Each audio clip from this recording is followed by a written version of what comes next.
Meu boa tarde aí para todos e todas. Hoje é 12 de março de 2013, terça-feira. O verbete é de número 2594. Ele tem 3 páginas, 35 logias e 12 máximos.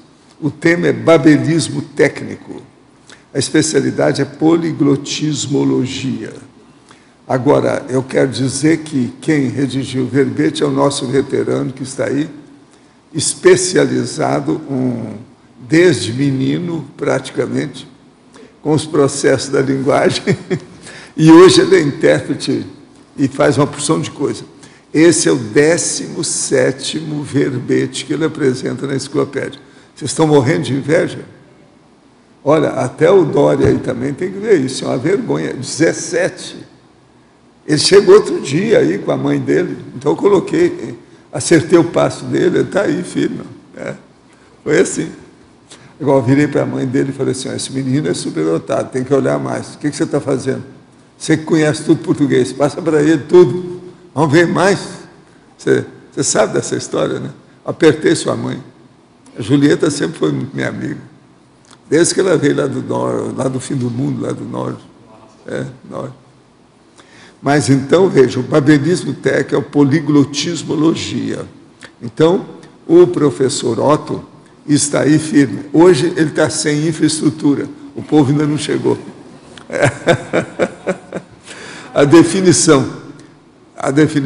O babelismo técnico é a mistura, mescla ou interpretação de idiomas na autoexpressão oral ou escrita da consim, homem-mulher, de modo a otimizar a verbalização do conteúdo tarístico.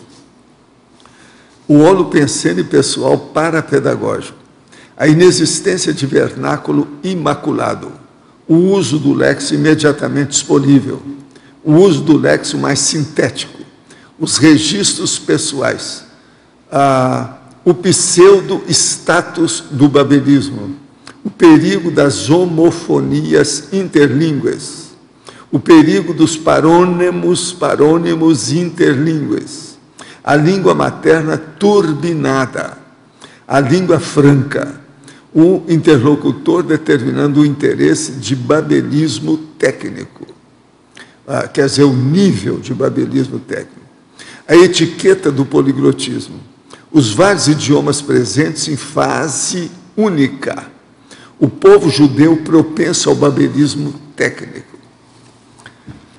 o rapport com os interlocutores e os leitores, as inspirações, a telepatia, as achegas poliglóticas de amparadores extrafísicos multiculturais, a sinalética energética e parapsíquica, a assim, a desassim, o desafio da homeostase holossomática em meio às interações multiculturais interdimensionais. Na remissiologia dos 15 verbetes, nós destacamos 5.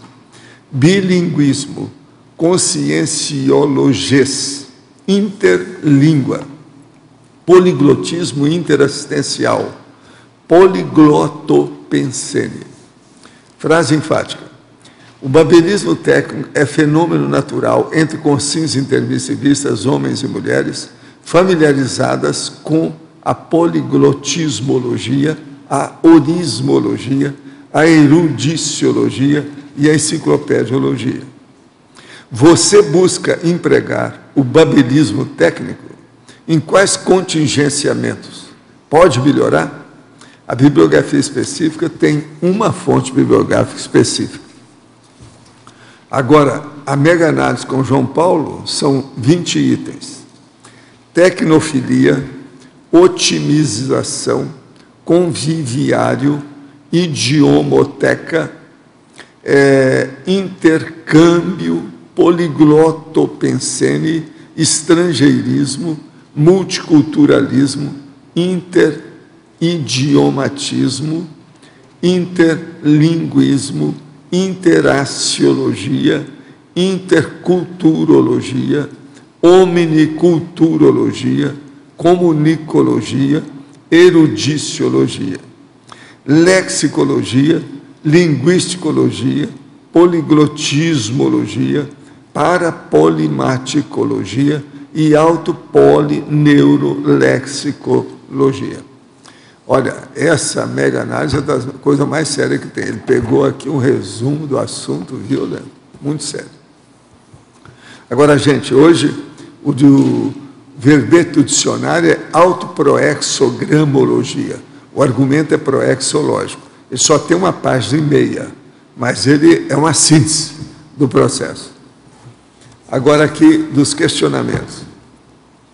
Professor, a programação neurolinguística aponta para o estudo do inconsciente como a central de armazenamento dos padrões de comportamento humano.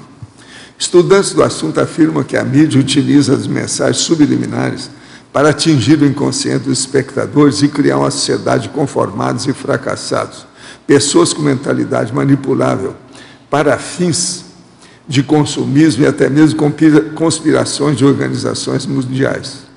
Atualmente, a neurociência admite que a base do comportamento humano, assim como sua capacidade de realizações, está completamente ligada ao inconsciente. O estudo neurolinguístico tem ajudado muitas pessoas no cumprimento de suas metas e nas suas realizações pessoais, assim como para o despertar da Matrix. O que o senhor pensa disso? Poderia comentar algo sobre a programação neurolinguística, PNL? Olha, eu sou contra. Pelo seguinte, isso tudo foi criado para manipular as pessoas, fazer hipnose, sugestão, dominar os outros, criar boneco de ventríloco. Eu sou contra esse negócio. É igual o Silva Mind Control. Sempre fui contra psicolinguística, neurolinguística e os processos que tem aí até o momento, aquilo que fizeram do Silva Mind Control. Isso tudo foi feito para manipular as pessoas. Eu sei porque pessoas, inclusive, bem chegadas à minha família em São Paulo, tiveram problema, porque entre a família, um membro da família começou a fazer telepatia com o outro e dominar o outro, até a distância através da neurolinguística. Tudo através de quê? Hipnose e a telepatia. Então, isso aí é um problema. A gente não pode estar desenvolvendo isso aí para pegar dinheiro. Muitos fazem isso para ganhar dinheiro. Quer dizer, isso é um problema. O Silva Mind Control é mais ou menos isso. Já não pode fazer umas coisas. Então, é igual o Lobo Sangue Rampa, que escreveu como é que ia ganhar dinheiro saindo do corpo. Tudo isso é possível mesmo. Mas nós não podemos usar o parapsiquismo de maneira anticosmoética. Isso reverte em cima da pessoa e é um desastre, acaba com ela. Professor, poderia expandir o paradigma da antimaternidade? O processo da antimaternidade é o seguinte, o caso é que hoje já tem uma série, eu mesmo um dia desse falei aqui, uma série de associações que eles não são contra a maternidade, mas eles têm a cosmoética para a pessoa, em vez de deixar que a mulher fica apenas uma parideira animal e ela usar apenas a gestação humana, ela começar a fazer a gestação consciencial. Com isso, ela aumenta a prole, quer dizer, os filhos dela. Em vez de ela ter um filho, ela pode fazer assistência para centenas de pessoas. Isso é muito mais sério. Então, isso tudo é para pensar. E outra coisa, isso aumenta também a personalidade da mulher, do ponto de vista mental somático, para ela não ficar assim, por baixo, da maneira animal. Porque, como se sabe hoje, eu sempre falava isso, mas hoje a medicina já provou que a mulher tem um rebaixamento da intelectualidade e da lucidez dela com a gestação. E isso aí, tem mulher que fica assim para o resto da vida. Então, isso tudo é preciso de ver. Eu já expliquei aqui, por exemplo, o caso daquela mulher que tinha uma biblioteca, que vivia estudando tudo isso. Ela se apaixonou por um homem, casou, começou a ter filho. E a biblioteca, a cabeça dela, tudo foi para o espaço. Passam anos, ela tem o último filho dela, o caçula. O menino vem com ideia de livro. Então, pequeno, do jeito que aconteceu comigo, começou a fazer uma biblioteca. Aí ela falou assim, eu era assim, o que aconteceu comigo? Agora, a criança, o caçula dela que fez ela... É gente nossa, está por aqui. Se a mulher restringir o número de filhos, como fica a inseparabilidade do grupo? Não, isso não tem nada a ver. Outra coisa, uma das bobagens que se pergunta nisso é o seguinte, se eu não vou ter mais filho, o outro não vai ter filho, como é que eu vou nascer na próxima? Deixa de ser boba. Aqui, vamos pensar, deixa de ser bobo. Pensa bem, se você vai trabalhar com mental soma, todo mundo vai querer ficar perto de você, porque seu nível evolutivo vai melhorar, você pode ajudar, todo mundo vai querer ter você como filho. Isso aí é o máximo. Por exemplo, se perguntar aqui para a maioria desses que defendem verbete, que você quer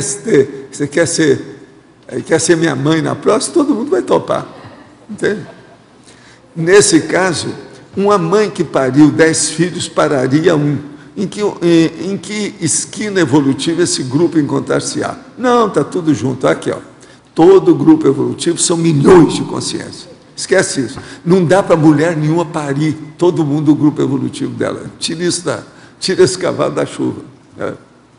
Agora, como a consciência chegará até a serenologia se ela for impossibilidade de nascer? Não existe isso. A coisa mais fácil que tem é arranjar um corpo.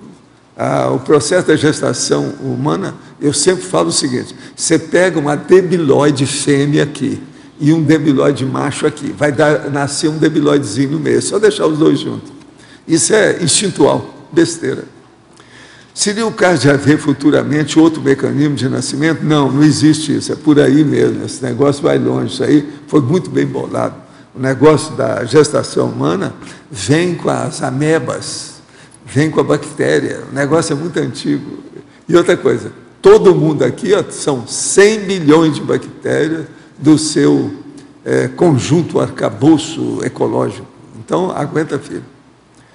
Professor, tive ontem e hoje muitos sonhos estranhos, claras cenas com rituais, castelos e combate e possessões.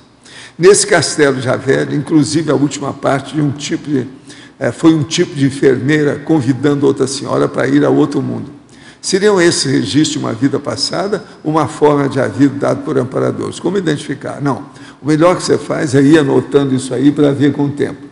Se isso tiver algum interesse, os próprios amparadores vão clarear mais os episódios, ou os flashes. E aquilo, então, com o passar do tempo, cria uma história totalmente coerente.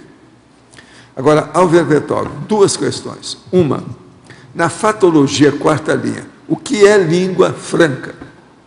A língua franca é aquela língua que pode ser língua materna de um determinado povo e aí ela é utilizada como língua de comunicação entre as tribos ou entre os povos adjacentes. Então, na África, por exemplo, você tem o Swahili ou Swahili, que é utilizado como língua franca. E o inglês hoje, por exemplo, é também considerado uma língua franca. Então você tem línguas que alcançaram um nível de exposição ou de uso tal que englobam alguns outros povos e que são usados como segunda língua por várias pessoas e assim tem uma expressão maior. Na história você teve, por exemplo, até o aramaico foi, o grego foi, o latim foi, o francês foi. Hoje é o inglês, amanhã pode ser outra. E tem a língua franca do cosmos, que é o conscienciese, né? Pois é o que eu ia falar. Vai aqui, ó. Outro. Cite um exemplo da frase na quinta linha. Os vários idiomas presentes em frase única. É a linguagem dos judeus. A linguagem dos judeus. Mas cita aí uma para ele aí. Não, já que ele falou de citar, o Eucard não está aí não, né? O Eucard, ele não está lá em cima, não. Esse livro é dele, o Eletroencefalo Eucardiograma. Escuta, isso é o Eucard que está perguntando. É o Eucard que está perguntando? Então é para ele. Ele pediu de propósito para citar o livro dele. É ele mesmo que fez as duas Aqui perguntas. nesse livro dele, na página 37, ele tem um... Esse daqui são Você crônicas. sabe que o Eucard tem 18 livros publicados. É esse daqui, ó. Eletroencefalo Eucardiografia. E aí, nesse livro aqui, na página 37, tem um capítulo que é o Poliglota Ilustrado. Então, nesse capítulo aqui, claro que é um processo aqui poético, o nosso babelismo técnico é a antipodia desse processo, mas aqui ele põe assim: por exemplo, se o poliglota fosse escrever uma história ou um poema em várias línguas, sairia mais ou menos assim, com a tradução logo abaixo. Aí ele põe: La verdad stello nestas sur la cielo, sed hai rocone rimassu, she doesn't shine di notte, pero nel coração de qui j'espère. Ipso facto luz sua est logos. Her life is voda ru alimenta meu cardio. Ma io não posso take it. Adonai oftalassa, trazei-me desestar e viens de paraître. Niet volavit bale. Goodbye, sayonara, pala justa. Aí, isso daqui ele misturou uns 9 idiomas aqui, né? Agora a tradução é: a estrela verde não está no céu, mas sim, Senhor, aqui está. Ela não brilha de noite, mas no coração de quem espero. Por isso mesmo sua luz é a palavra. Sua vida é a água que alimenta o meu ser. Eu, contudo, não posso agarrá-la. Senhor do mar, trazei-me essa estrela. E ela apareceu, desapareceu, não voou, então adeus. Então aqui é só para mostrar como é que foi um processo de inspiração do Eucádio, mas é de um processo de literatura. O nosso processo aqui é diferente. É você trabalhar com babelismo dentro de uma situação técnica. Por isso que eu coloco, por exemplo, os orismo pensenes na pensenologia, ou seja, na sua expressão ideativa, às vezes tem uma palavra que é melhor expressa em outro idioma. E a gente pode usar isso. O professor Valdo, por exemplo, usa isso com alguma proficiência na enciclopédia, através de alguns neologismos, inclusive, o self para microchip, brain Washington e outros dessa natureza. Gente, hoje eu quero dizer para vocês que o doutor Eduardo Doria, o homem lá de Curitiba, não vai falar nada aqui, porque ele está presente, é aquele cara ali, ó. Então, agora, o que se passa? Esse é um dos homens que mais entende conscienciologia. É meu conhecido de muitos anos, etc. Tem lá a clínica dele em Curitiba. Agora, ele chegou dessa vez com uma série de dicionários, que eu agradeço muito, e junto dos dicionários tem aqui um livro também sobre a África, de Cape Town a Muscat, uma aventura pela África. Que esse aqui eu quero ver, que tem muita ilustração, muita coisa. Como a turma está estudando a África, eu quero ver coisa recente.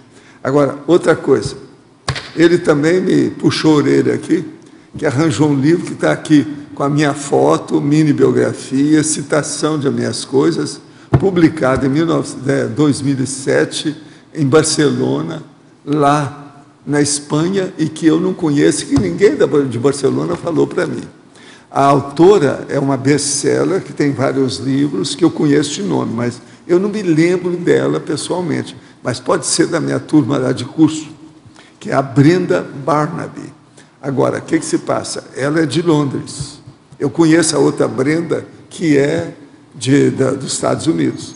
Agora, o livro dela é o seguinte: Más allá de El Secreto, Brenda Barnaby. As chaves do best-seller e novas revelações para melhorar a sua vida. O best-seller maior aí é El Secreto. Aqui agora ela está fazendo as chaves e mostrando a realidade do livro. Como é que tem? O livro tem umas ilustrações lindas, como se fosse um álbum. E tem também a foto de todo mundo que ajudou a ela a fazer o livro. Tem, inclusive, alguns que eu conheço aqui, etc., o Epstein, tem vários aqui que a gente conhece.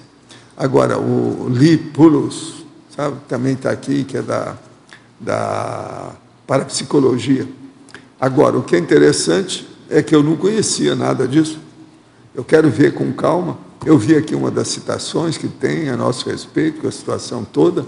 Agora, ela está acompanhando bem as coisas, porque tudo que ela falou, ela está falando até da enciclopédia da Conscienciologia, que nós estamos organizando com vocês, e isso, o livro foi publicado em 2007, faz 6 anos. Mas a língua original foi em inglês, essa é uma tradução? Ou tudo não? Porque ela é inglesa, né? Porque essa aqui, ao que me consta, ela é igual a você. Ah, tá. É igual eu. Ela sabe alguma coisinha sobre o idioma. Mas deixa eu ver se tem aqui. Desenho, coberta, fotógrafo, depósito. Desenho, cobertura, tá. Edição, Romicão de Barcelona. Títulos original. Indústria. Não. Aqui não está falando nada sobre tradução, não. Professor Valdo, qual é o título do livro? Más allá de El Secreto. Robin Book, Universo. Robin Book, é de Barcelona mesmo, foi lá. Feito na Espanha, tudo, 100%. Agora, deixa eu ver se está falando aqui. Fotografias. Não. Tudo é Barcelona, não está falando nada que foi traduzido. Publicado em espanhol, talvez, diretamente, né? Eu não sei como é que é o processo, mas ela é capaz de ser mesmo de Barcelona. Agora, o problema é que ela não é lá, não. Ela é uma psicóloga britânica, é também escritora e periodista de investigação especializada no estudo e divulgação de temas relacionados com as metas do poder mental e de origem da função das vibrações cerebrais. Seu trabalho se centra principalmente nas energias mentais adormecidas. Eu estou aqui traduzindo só, que está tudo em espanhol aqui, mais ou menos é isso. Agora, ela vive na campina do condado de West Sussex, com seu esposo, médico naturista, e seus filhos, Paul e Serena. Então ela mora lá, aqui, ó. Veja bem, Sussex, na Inglaterra. Então o processo é esse, alguma coisa tem, isso aí pode ser. Agora, eles não colocaram aqui tradução nem nada, não. Agora, esse Universum é uma grande editora. Olha, o livro é muito bem feito, sabe como é que é? Muito bem bolado. Agora, ele arranjou isso na feira do Chile. Sai dessa. Que esse cara, você sabe, ele cisca igual eu, igual você. Ele vive ciscando. Todo dia ele escreve para cá. Hoje é uma exceção, porque o cara vem pessoalmente, é preciso a gente ver. Agora, a turma aí tem muita gente que conhece o Dória. Isso aí é... E outra coisa, todas as perguntas básicas aqui, praticamente quase todo dia, ele participa. Isso é, ó, há vários anos. O cara tem... Por isso que ele perdeu o cabelo tudo lá igual eu. Está trabalhando sem parar. É verdade ou não é? Fala aí como é que é. É verdade. Pois é. Faz anos já. Faz anos. Desde 89. Hein? Desde 89. Aí, desde 89 que ele me conhece com a história toda. Ele tinha mais cabelo. Eu lembro. Agora, ele estuda muito, sempre foi assim. Agora, você sabe, médico que estuda muito é um perigo, né? Vai longe. Porque a medicina ensina a pessoa a estudar. Podia fazer o verbete teletertuliano, né? Não, a turma toda está cobrando dele há muito tempo. A gente fala nele e fala assim, cadê o verbete dele? Todo mundo está atrás. Ele deve estar preparando alguma coisa por aí. Né? É. Agora, esses dois livros aqui eu vou examinar com calma, e os outros eu já vou dar para a turma, para levar já para a holoteca. Tem um dicionário muito bom que ele trouxe, vários deles. Ele sempre está ajudando as coisas, desde 89, presta atenção. 89 são 24 anos, por aí. Já é 2 gerações do homem está aí. Agora, ó, vamos cobrar dele, né? Você que tem autoridade moral, eu não tenho tanta. Você tem. Ele tem 17 verbetes, está com autoridade moral, pode apertar o Dória, dá um jeito nele, tá bom? Gente, eu agora entrego, então, o professor Otto para vocês. Eu vou fazer a pergunta do seu verbete, detalhismologia. Mais especificamente, o quadro ou timeline das suas idas diárias ao toalete. Como que o senhor faz isso? Onde que é que está aqui o time? Detalhismologia, página 11. Está no último parágrafo, professor. Sim. Aqui eu digo o seguinte, a auto-organização se reflete até nas pequenas rotinas. Por exemplo, o quadro ou timeline de suas idas diárias ao toalete. A consciência intermissivista, portanto, o ideal é dirigir todos os poderes e manifestações para a consecução satisfatória da autoproex a partir da auto-organização dos detalhes. Um dia desse, Dória, eu falei aqui o seguinte, eu estava mostrando que para a pessoa até chegar aqui, ela já esteve em matéria de processamentos e condicionamentos e aquilo que a gente chama de procedimentos entre 250 a 300, até ela chegar e sentar aí. A hora que ela saiu de casa, foi ao banheiro, trocou a roupa, escovou os dentes, o desjejum que ela teve, sabe, o breakfast, e depois pegar a chave do carro, depois dirigir o carro, todas as manobras que ela fez para chegar até aqui com o carro, aí estacionou o carro, até ela chegar, trouxe o material, quase sempre tem um laptop na mão, igual ela, é entre 250 a 300 procedimentos que ela já cometeu até aí. Então, o que eu sempre chamo a atenção no timeline é a cronologia de ver isso. Quanto tempo você demorou para fazer isso? Quais são as intenções que você fez? O que é que tem nisso de automático e o que é que tem disso de pensado? Que às vezes tem que pensar na hora. Tem coisa que você faz automaticamente. Aí vem a divisão de atenção. A divisão de atenção começa a aparecer aí. Agora, pelo meu cálculo, é entre 250 a 300. Agora, pensa bem, isso aí foi só a saída de casa até chegar aqui e sentar aí. Agora, pensa bem o dia inteiro, quantas milhares de procedimentos você não tem. Então, para a gente estudar o timeline das idas ao toalete, começa por aí. Por exemplo, você sair, você acordou, então você vai pôr um chinelo, vai ajustar seu pijama, vai fazer suas necessidades no banheiro. O que é que você faz depois disso? Aí você vai caminhar depois para o dia de jejum, breakfast. Então, a maioria das pessoas nunca pensaram nisso. É preciso de pensar para ver o automatismo da sua vida, para você superar aquilo. Eu estudo essas coisas no detalhe, penteando com pente fino assim, há dezenas de anos. Por isso que as minhas coisas são tudo organizadas. Que eles falam para mim, não, o Valdo sofre de toque. Toque é a vovozinha, não tem nada a ver com isso. O meu processo é que eu sou organizado. Agora, as pessoas falam que eu tenho toque para elas se sentir bem. Quem está doente sou eu, e não ela. Você está entendendo como é que é? Então, a gente tem que bater nisso de vez em quando, explicar como é que é. Então, a primeira coisa, se a pessoa não quer examinar tudo, ela vê a hora que ela levantar, pela manhã. Quantos passos ela tem, quantos movimentos, quantas atitudes, postura ela tem, até que ela volte para a cama de novo. Ela só foi ao banheiro. Então, ela estudar isso, anotar tudo no papel. É assim que a gente estuda o processo. Agora, se uma pessoa faz isso com os detalhes da vida dela, ela vai entender mais o conscienciograma. Entende? É uma coisa mais do que óbvia. O conscienciograma, ele pega o grosso. Isso aqui não, nós estamos falando do refinado. Então, por exemplo, isso mexe na sua autopensanidade. É importantíssimo o processo. Mas olha, você acabou de chegar, tem aqui uma série, você sabe que o Dória, o seu colega, é aquilo ali, você conhece ele. Então, ele trouxe esses livros, tem mais 2, mas eu não vou passar para você. Tem um negócio lá, a meu respeito, que ele descobriu, tem até foto minha, livro publicado há 6 anos em Barcelona, que ninguém sabia disso.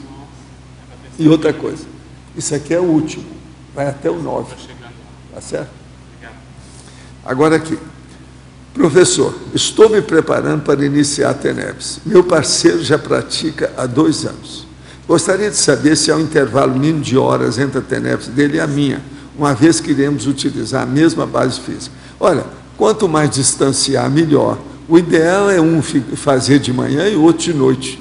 Isso é o ideal. Uso o implante anticoncepcional Implanon, o etonogestrel, há 9 anos. Não tem nenhum efeito colateral, porém não sei quanto aos efeitos futuros dessa substância. O que o senhor me aconselha? Olha, eu sou contra esses processos, que isso aí é problemático, pode criar problema.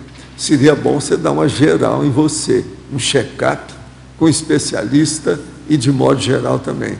Ver o processo, por exemplo, renal, problema circulatório e outras coisas mais. E olhar de acordo também com a sua idade. Isso aí é importante. Esses processos são muito difíceis, porque estudo é baseado em hormônio.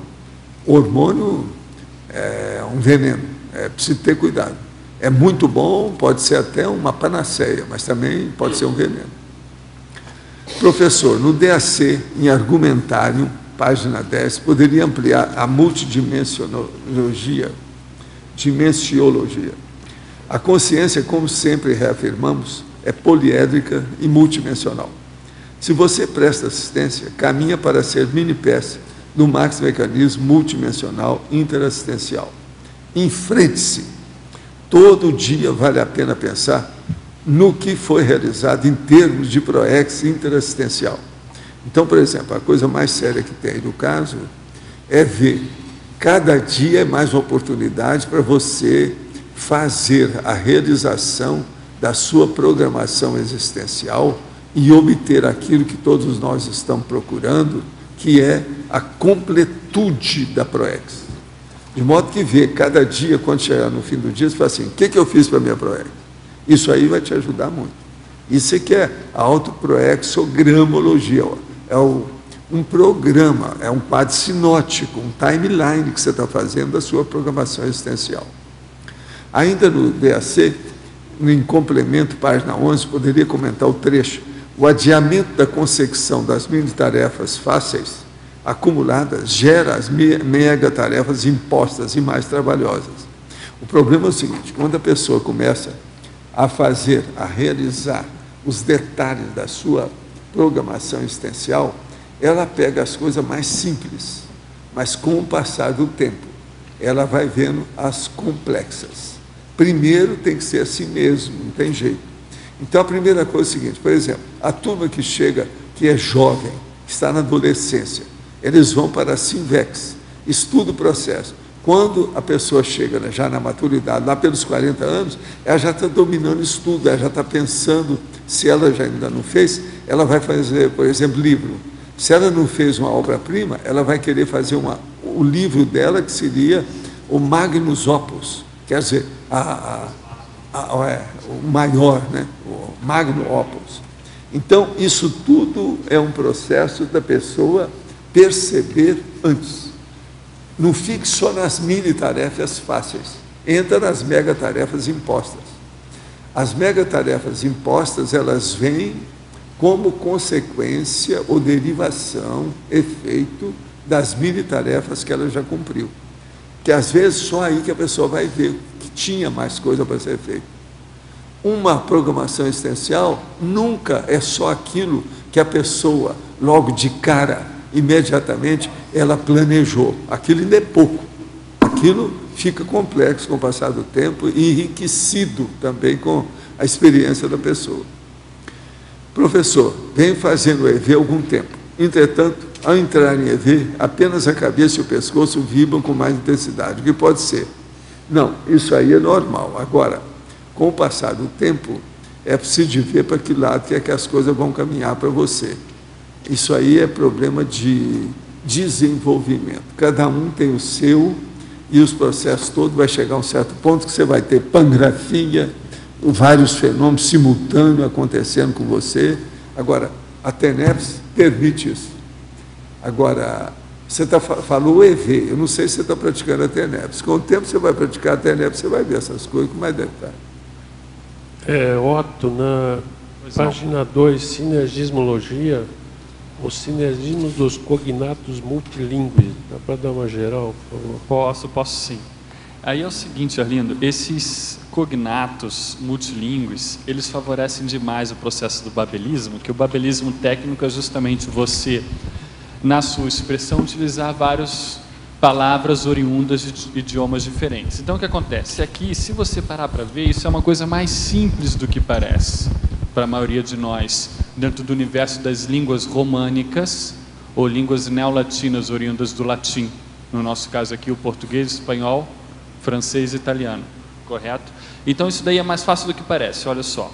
Tem esse livro aqui, Gramática Comparativa UAIS, 4 línguas românicas. É uma gramática comparativa sem ter recorrido ao latim, que a maioria das gramáticas comparativas recorrem ao latim e não ficam muito user-friendly, como eles falam em inglês. Não, a maioria das pessoas não aborda porque acham muito complicado. Esse daqui não, esse daqui é bem bacana.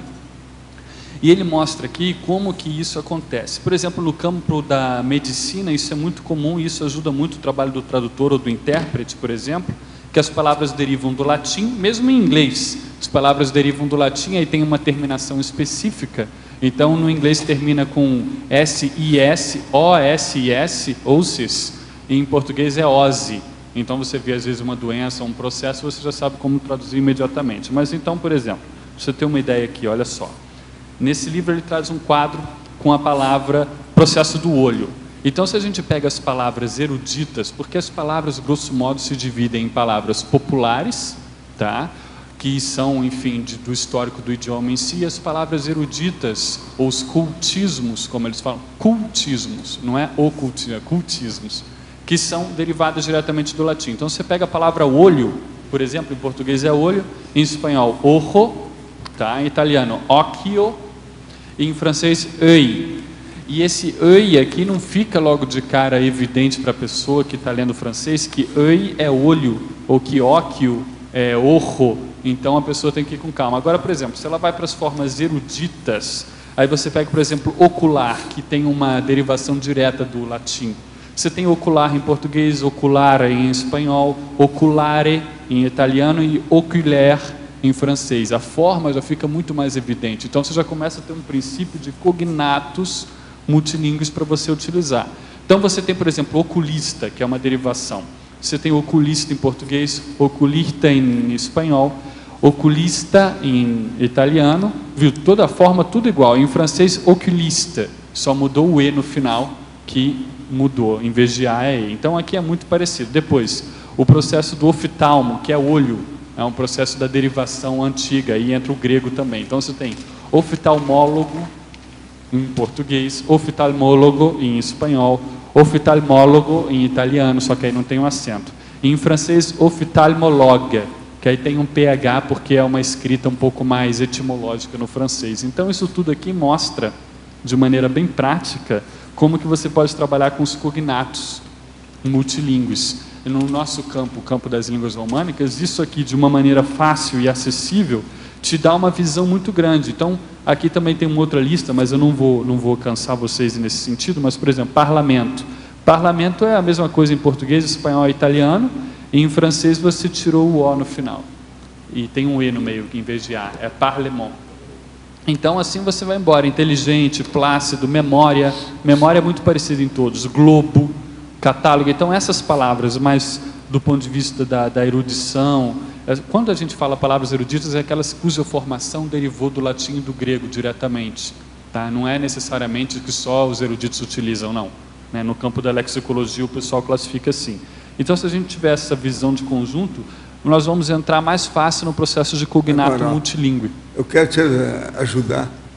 O verbete hoje é babelismo técnico. Então, isso aqui tem um processo de comunicação. Então, é muito importante aquela ideia da Mary, que é o seguinte: foi difícil fazer contato com você. Você estava o tempo todo em comunicação consigo mesmo. A linha estava ocupada. Vocês estão entendendo? Isso é perfeito. Quer dizer, tem gente que fica com a linha ocupada, não entende nada do que você vai falar, ele está noutra. Isso é aquilo que de manhã nós estávamos falando sobre o autismo.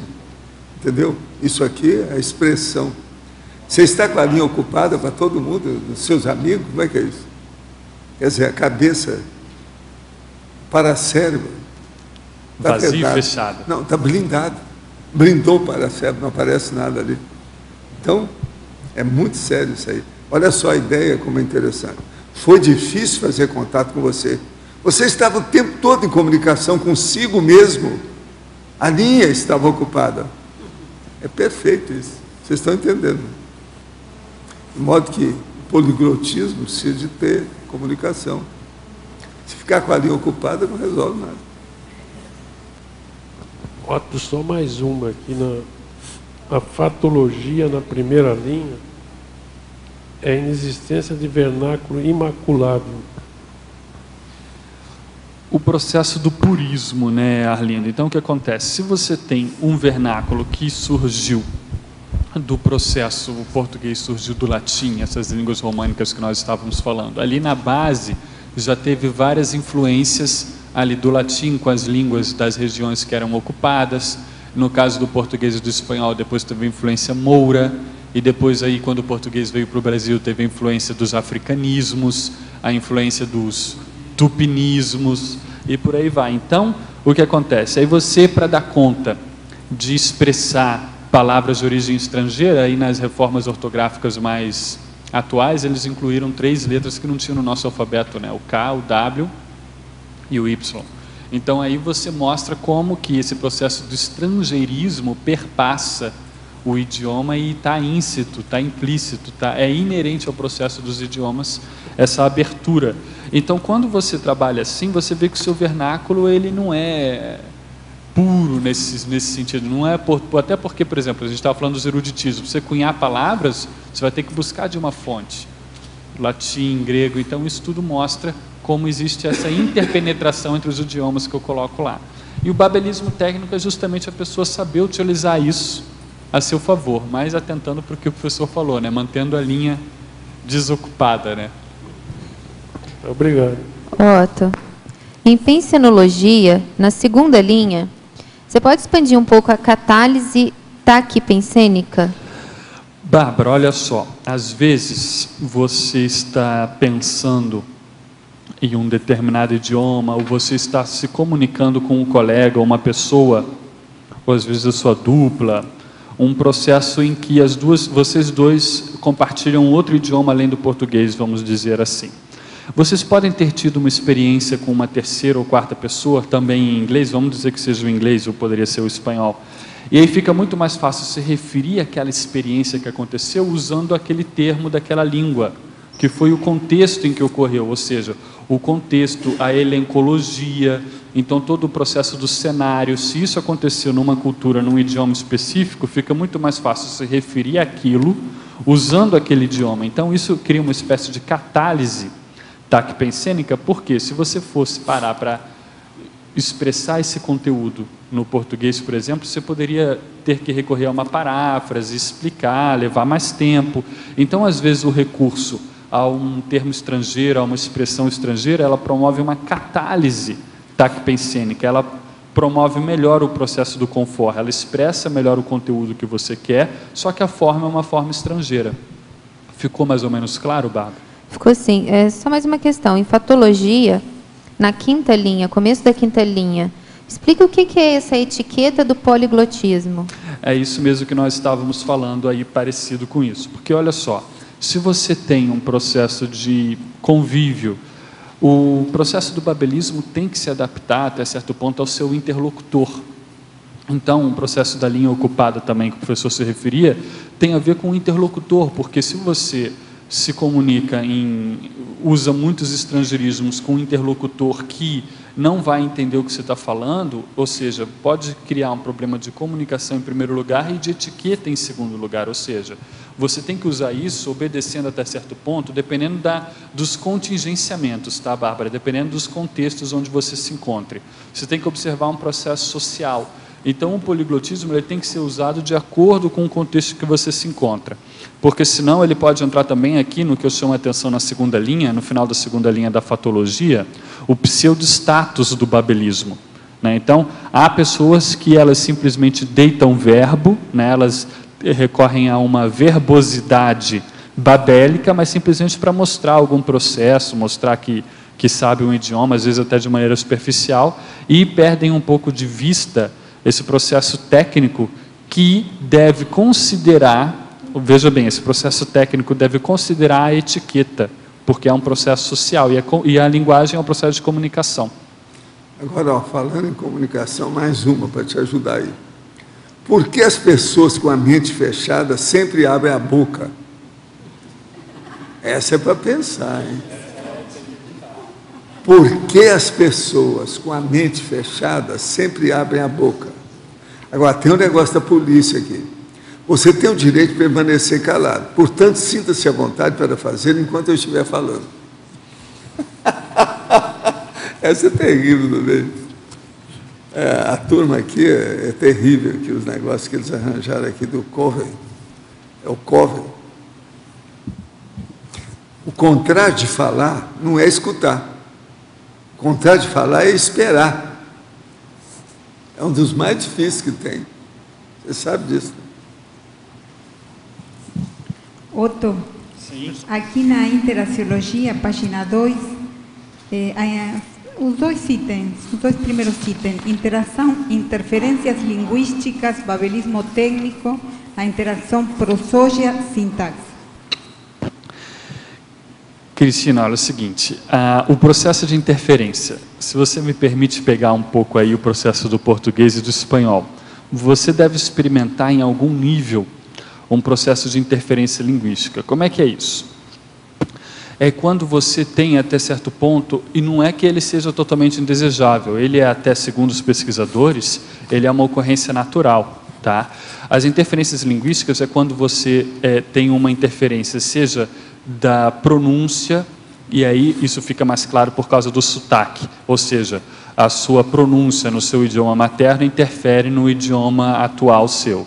Então você tem um processo de pronúncia, você tem um processo de morfologia, digamos, seja um processo de forma. Então às vezes, você, em vez de falar inefável, que é uma palavra um pouco mais, digamos, incomum, você vai falar inefable e outras situações nesse sentido. Então, por exemplo, construções sintáticas, em vez de falar assim, não, eu falei, você pode falar, não, eu tenho falado, que às vezes é uma construção mais comum do espanhol, né? O passado com o e hablado. Então, isso são interferências linguísticas que podem ocorrer. E eu pus em interação, veja bem, eu não pus como se fosse um antagonismo. Eu pus justamente interação porque mostra que isso é uma situação que ocorre, a interferência linguística, principalmente quando a pessoa está cansada ou tem um processo que a atenção, a lucidez dela cai um pouco mais, isso pode vir à tona com mais facilidade. E o babelismo técnico é a pessoa ter domínio, então é uma interação nesse sentido, ela tem domínio das possibilidades de ambos os idiomas e utiliza aquilo a seu favor, para poder facilitar uma comunicação, às vezes até a expressão do conteúdo tarístico, como eu coloco lá na definição.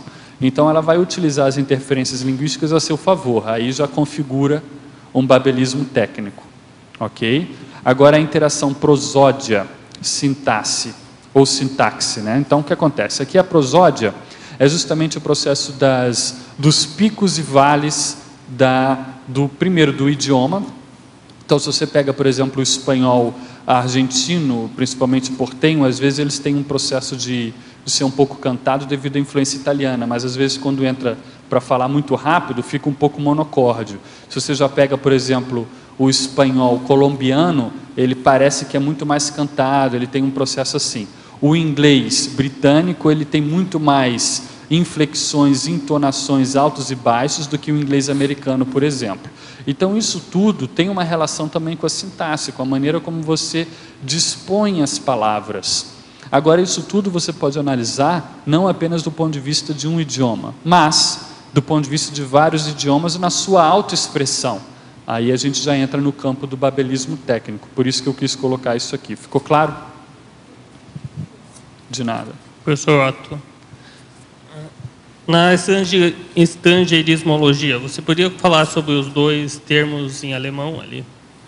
O Dolmetscher é intérprete, tá? E Dolmetschen, que seria uma derivação, seria o ato de interpretar. Esse aqui é o processo da profissão, a profissão de intérprete, Dolmetscher. E Übersetzer é aí o tradutor. Tá? Então eu quis chamar a atenção para o processo do intérprete e do tradutor. E há uma derivação também. Se você pega o ZR no final da palavra e transforma em ZUNG, fica Übersetzung. Aí você já tem tradução. Isso significa tradução, Übersetzung.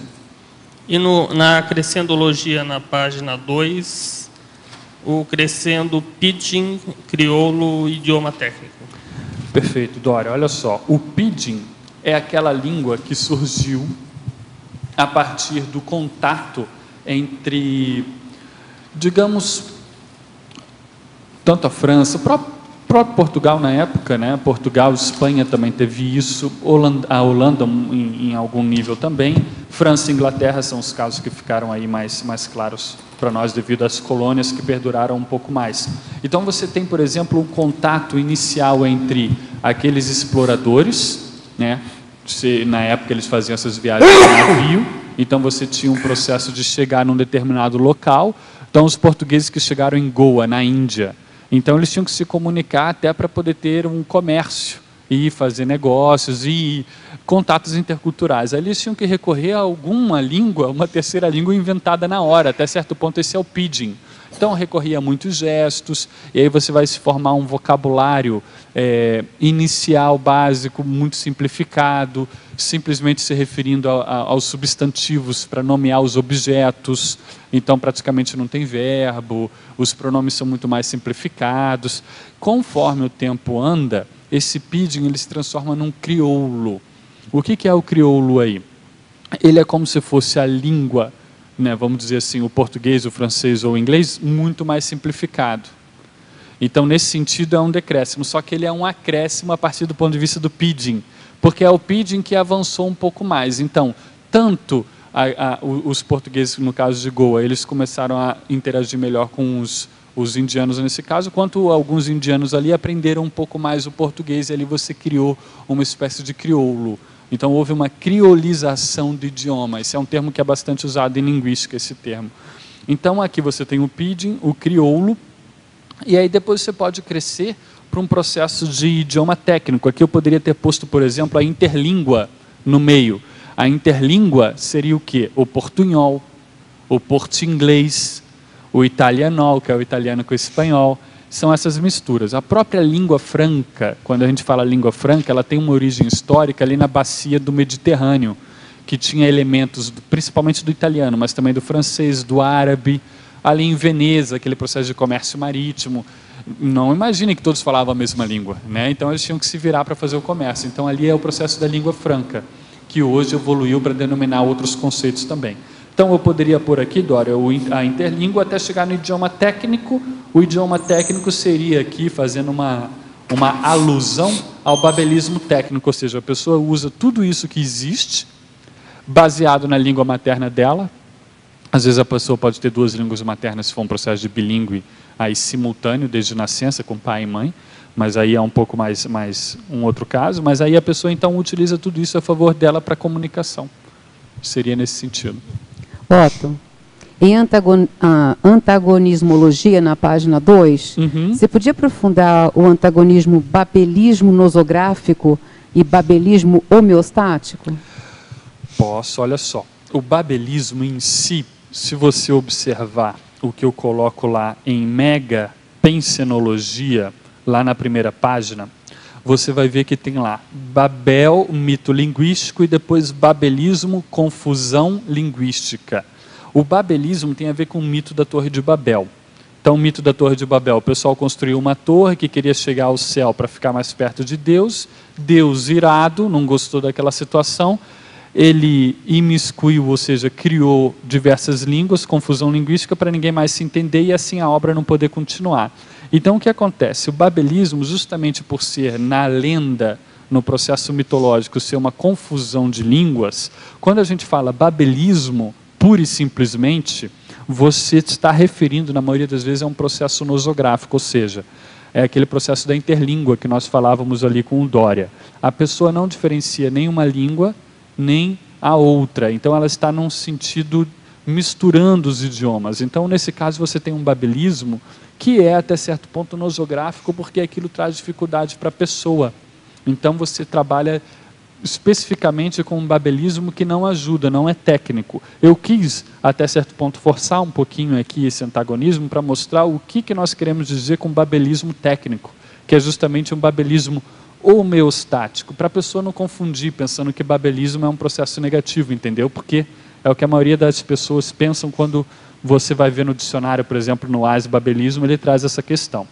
Já aqui a gente quer falar do babelismo homeostático, ou seja, é exatamente o uso do estrangeirismo. Eu escrevi o verbete há algum tempo, estrangeirismo, ele está até na remissiologia, mas aqui qual que é a ideia? A ideia é nós abordarmos o processo do estrangeirismo do ponto de vista não do léxico, da lexicologia, mas do ponto de vista da pessoa que usa a língua. Então, por isso que foi feito esse verbete, o babelismo técnico. E aí, nesse caso, ele é homeostático. Eu dei essa volta toda para tentar explicar e clarear. Ficou claro para você aí? Tá. Otto, tenho amigos que foram morar no Canadá, lá em Quebec. E em Canadá eles falam muito em francês e inglês, né? Aquela região, aquela região é mais francês, mas em geral no Canadá tem inglês. O francês e o inglês. E eles comentaram que era interessante que às vezes dentro de uma frase, e tem muitas pessoas lá aprendendo espanhol, às vezes dentro da mesma frase usavam inglês, espanhol e francês. É isso. E se comunicavam e todo mundo entendia. É isso. Isso daí que você fala é justamente o que nós chamamos a atenção aqui na fatologia, na quinta linha, os vários idiomas presentes em frase única. Isso que você fala é um fato, realmente acontece com as pessoas, e principalmente se essas pessoas compartilham esses idiomas. Porque muitas vezes os próprios bilíngues ou poliglotas, eles às vezes tomam cuidado não só devido a um processo consciente de etiqueta, né, linguística que eu coloquei aqui, mas às vezes é um processo inconsciente. Ela sabe que se falar não vai ser bem entendida naquele outro idioma com uma pessoa monolíngue, monoglota, então ela segura e fica num modo monoglota ou monocultural. Então, se você tem um grupo de interlocutores que podem recorrer a vários idiomas, vai acontecer naturalmente esse processo do babelismo aí. Técnico. Seguindo a linha da Cíntia, então, aproveitando a pergunta dela. Então, o objetivo, nesse caso, é a pessoa ela conhece os idiomas, mas ela utiliza a palavra especificamente para clarear. Não porque ela está se confundindo e vem a primeira palavra naquele idioma. Pescou bem, é isso. Então, pescou bem. Essa é o mater pensene do O objetivo do é a pessoa conhece, sabe que o outro também conhece esse idioma, vai fazer mais link aquele léxico específico, ela utiliza. Nesse sentido é que seria homeostático. Do contrário, tá. Exatamente, Captei. Fabiana. Thank you. Cadê?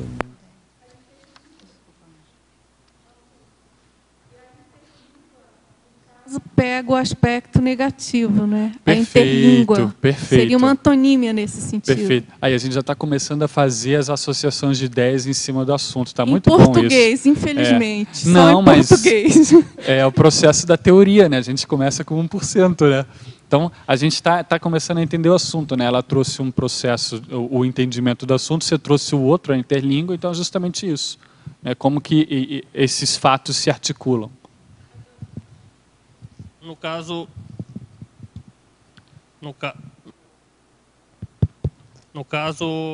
o babelismo seria um passo adiante do poliglotismo. A pessoa seria poliglota, teria um jogo de cintura tão grande que ela pode colocar usar várias línguas no mesmo contexto. Pode ser encarado assim, Dória. Pode ser encarado assim. Pode ser encarado assim. A pessoa pode trabalhar com o processo de bilinguismo aí também, no babelismo, né? Ou seja, 2 idiomas, 3 idiomas, 4 idiomas, perfeito. É. Bom.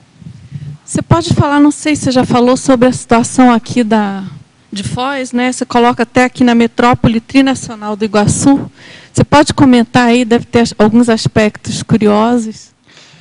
O que acontece mais aqui, que eu percebo mais, é o processo do portunhol, que seria um caso de interlíngua, por um lado.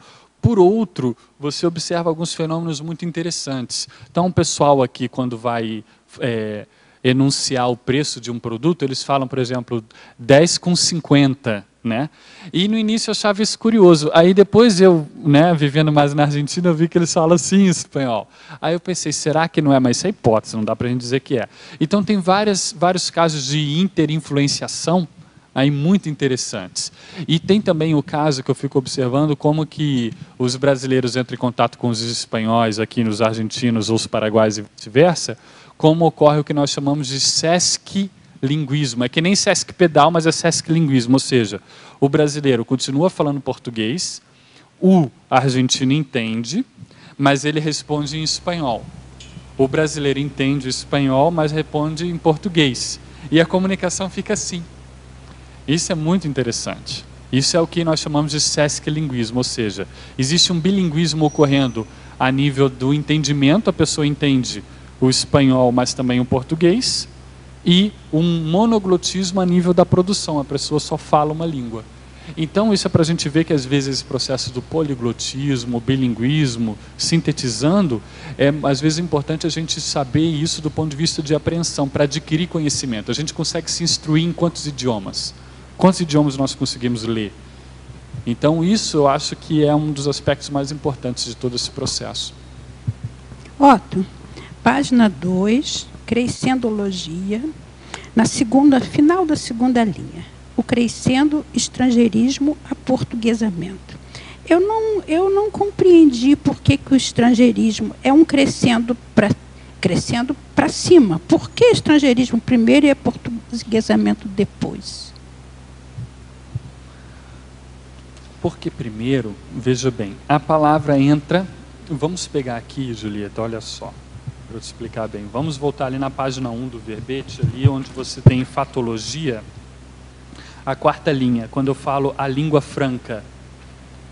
Encontrou ali? A língua franca. Então, a língua franca, como eu falava ali antes, ela é um termo que vem desde do processo ali, antes da Idade Média, o comércio que tinha no Mediterrâneo e tal, foi uma língua criada pelo idioma italiano que se referia a um fenômeno que ocorria ali. Então essa era uma expressão, tá, estrangeira. Então ela se disseminou no mundo inteiro. Então a primeira vez que ela apareceu para o idioma português, ela apareceu como um estrangeirismo. Ela era um estrangeirismo. Conforme o tempo passou e ela foi nativizada ou incorporada ao léxico do idioma português, ela passou por um processo de aportuguesamento. E aí, então, hoje a gente já pode grafá-la sem itálico, sem nada, colocando o acento no i, porque em italiano não tem acento no i aqui. E a gente já grafa normal. Eu poderia ter grafado em itálico aqui, mas como é comum, a gente já grafa assim. Então isso mostra um crescendo aí, no caso é temporal, é no tempo. Então primeiro os idiomas, as palavras, elas aparecem como estrangeirismo no idioma, e aí depois elas se aportuguesam e aí se incorporam ao léxico da língua receptora, no caso o português.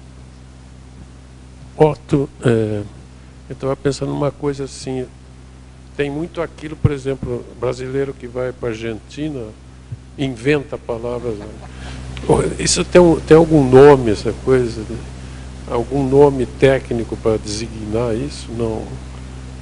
Tem o babelismo, babelismo não técnico, correto? E é engraçado também um outro fenômeno que é o seguinte, a pessoa acha que está falando espanhol, o que ela faz? Ela reduz a velocidade do português dela. Coisa do Flash Rosenberg.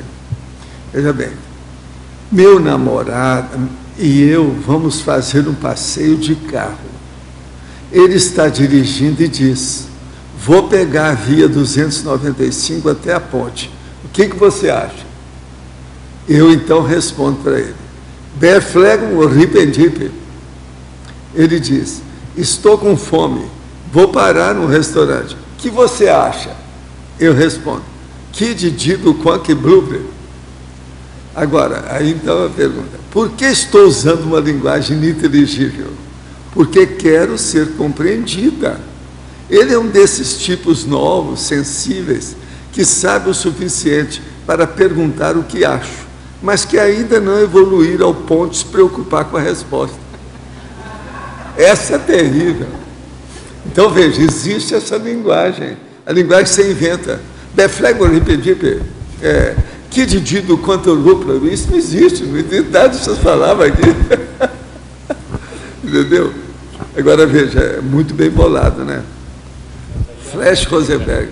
É a técnica de introdução do estrangeirismo, ela usou uma técnica. Lógico, terrível. Violento. Mas agora o problema todo é a invenção da palavra, é a saída, inventou um idioma na hora.